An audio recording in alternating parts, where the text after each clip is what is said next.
Bila Nabi SAW kata apa, tanda baik Islam seseorang tu dia tinggal benda yang tak penting untuk dia.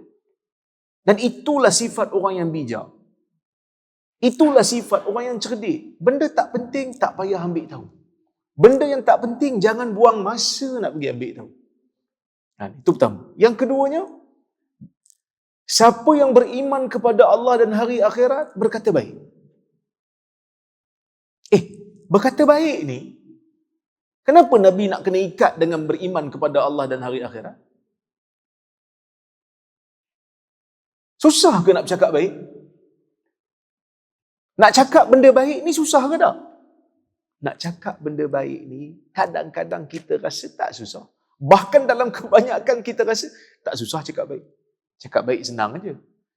Tapi kalau bertembung di antara kepentingan diri dan kepentingan agama, yang mana kita nak bercakap ni,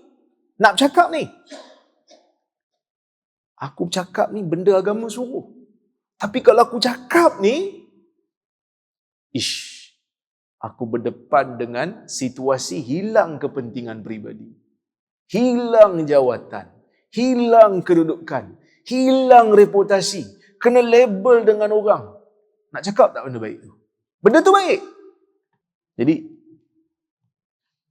benda yang baik kadang-kadang memerlukan pengorbanan. Nak cakap benda baik ni kadang-kadang perlu pengorbanan. Betul, saya memang tak nafi.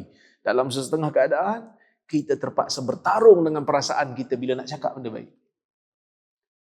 Kadang-kadang kita terpaksa bertarung dengan pengikut kita bila kita nak cakap benda baik. Dan kadang-kadang ada, dulu. Waktu saya duduk di Kuala Lumpur dulu kan. Kalau dijemput pergi ceramah, kata, Ustaz, benda ni tak boleh cakap. Benda ni jangan sentuh